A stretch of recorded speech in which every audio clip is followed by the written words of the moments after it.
सीधे रुख करेंगे हिमांशु मिश्रा, हमारे संवाददाता दिल्ली में बीजेपी दफ्तर के बाहर से जुड़ चुके हैं, जहां पर आम आदमी पार्टी के कार्यकर्ता घेराव के लिए पहुंचेंगे। हिमांशु, वहां पर किस तरह की तैयारी देखने को मिल रही है? सुरक्षा कितनी कड़ी की गई है और आम आदमी पार्टी के कार्यकर्ता क्या पहुंचे हैं क्या वहां पर? देखिए, बिल्कुल दिल्ली पुलिस ने जो है भारतीय जनता पार्टी का जो मुख्यालय है उसको पूरी तरीके से छावनी में तब्दील कर दिया है और किसी भी गाड़ी को आने जाने नहीं दिया जा रहा है। कोई भी व्यक्ति जो है यहां से नहीं जा सकता अगर उसका कोई काम नहीं है, जब तक वो पर्पस ना बता दे। इस पूरे दीनदयाल उपाध्याय मार्ग पर अब कोई भी गाड़ी नहीं आ सकती है जब तक उसके पास कोई परमिशन ना हो या वो बताए कि उसको कहाँ स्पेसिफिक जाना है, अपना आई कार्ड दिखाना होगा। दूसरी बात यह है चित्रा कि इसी दीनदयाल उपाध्याय मार्ग पर जो है आम आदमी पार्टी का भी दफ्तर है और भारतीय जनता पार्टी का, दोनों के बीच की दूरी जो है वो 500 मीटर की है, लेकिन उस 500 मीटर के बीच में है राउज एवेन्यू कोर्ट। जी हाँ, जहां पे मनीष सिसोदिया को लाया जाना है। अब देखना यह है कि क्या मनीष सिसोदिया जब यहां लाए जाएंगे तब आम आदमी पार्टी के कार्यकर्ता यहां तक पहुंच पाएंगे, क्योंकि दिल्ली पुलिस ने पूरी तरीके से इस पूरे इलाके को जो है कॉर्डन ऑफ कर दिया है और किसी भी व्यक्ति को यहां आने नहीं दिया जा रहा। दूसरी तरफ भारतीय जनता पार्टी लगातार मुखर है, वो अटैक कर रही है आम आदमी पार्टी पे कि आपके भ्रष्टाचार के चलते मनीष सिसोदिया को जेल जाना पड़ा है। आपने जो लीकर पॉलिसी लेके आए थे उसमें भ्रष्टाचार था, अगर वो भ्रष्टाचार नहीं था तो आपने उस पॉलिसी को क्यों नहीं चेंज किया है?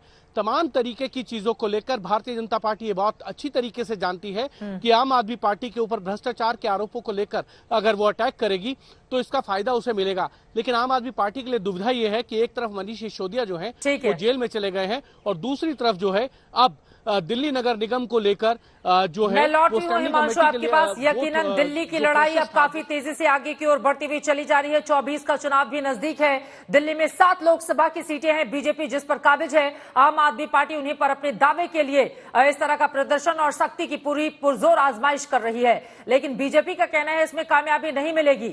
प्रवेश वर्मा जो कि बीजेपी के सांसद है, उनसे हमारे संवाददाता ने बातचीत की है, सुनिए।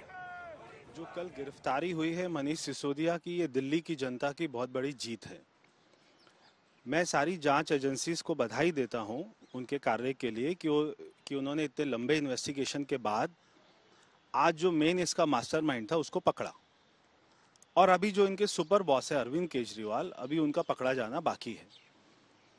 तो कल मैं देख रहा था हर चैनल के ऊपर में जो आम आदमी पार्टी के लोग सारे अपना बयान दे रहे थे, उन्होंने एक बार भी ये नहीं कहा कि अच्छी पॉलिसी थी और उन्होंने अपनी पॉलिसी को डिफेंड नहीं किया।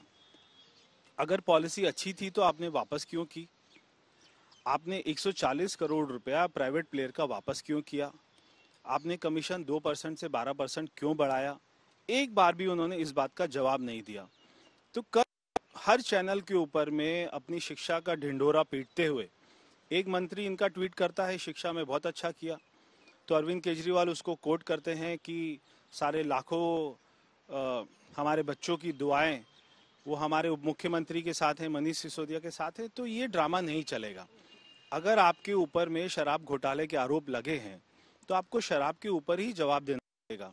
शिक्षा के ऊपर में बार बार अपनी बहस को मोड़ कर लेके जाना ये आपको नहीं बचा पाएगा।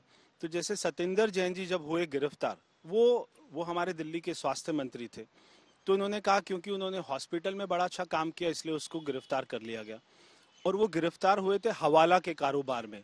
तो जब हवाला का कारोबार का आपसे प्रश्न पूछा जाएगा तो आप स्वास्थ्य की बात नहीं कर सकते। जब आपसे शराब के ऊपर में प्रश्न पूछा जाएगा तो आप दिल्ली की शिक्षा की बात नहीं कर सकते। मंत्री भाई मनीष सिसोदिया जी को मोदी सरकार ने गिरफ्तार किया, ये नरेंद्र मोदी जी की सरकार का कायरतापूर्ण परिचय है। ये नरेंद्र मोदी सरकार की कायरतापूर्ण कार्रवाई है। कोई कायर सरकार ही ऐसी कार्रवाई कर सकती है। एक ऐसे शिक्षा मंत्री जिन्होंने पूरे देश को बेहतरीन शिक्षा का मॉडल दिया, एक ऐसे शिक्षा मंत्री जो पूरी दुनिया को अपने शिक्षा मॉडल से प्रेरित कर रहे हैं। मैं कल से देख रहा हूं आम आदमी पार्टी के लोग एक स्क्रिप्ट को पढ़ जा रहे हैं, एक स्क्रिप्ट पढ़ रहे हैं सभी लोग। मैं पूछना चाहता हूं, उनसे कहना चाहता हूं, इधर उधर की बात ना कर, ये बता कारवा क्यों लुटा? आप एजुकेशन, अरे भाई सिसोदिया साहब एक्साइज मिनिस्टर थे, एक्साइज मिनिस्टर रहते हुए घोटाला किया है। जब एजुकेशन पे बात आएगी तो एजुकेशन का भी जवाब दिया जाएगा। और जहां तक अगर उनके खिलाफ सरकारी संस्थाओं ने, इंडिपेंडेंट संस्थाओं ने एक्शन लिया है, तो वो क्यों नहीं बताते कि 2% से 12% कमीशन क्यों किया गया है शराब के माफियाओं का? वो क्यों नहीं बताते 144 करोड़ रुपया क्यों छोड़े गए लाइसेंस होल्डर लोगों के, वो जमा कराने थे सरकारी खाते को, क्यों चूना लगाया गया? पर आरोप लगाए जा रहे हैं बीजेपी आम आदमी पार्टी की ओर से। इन सब के बीच दिल्ली के कुल 33 विभागों में से 18 मनीष सिसोदिया के पास हैं। ऐसे में उनके जेल जाने के बाद अब उसका क्या होगा? बजट भी हाल ही में पेश किया जाना है राजधानी दिल्ली का। वित्त मंत्री, शिक्षा मंत्री भी और गृह मंत्री भी मनीष सिसोदिया भी हैं। इस पर आगे क्या करते हैं केजरीवाल, रहेगी नजर। लेकिन इन तस्वीरों के जरिए आप समझ पा रहे हैं कि किस तरह का हंगामा राजधानी दिल्ली में मनीष सिसोदिया के नाम पर इस वक्त बरपा हुआ है।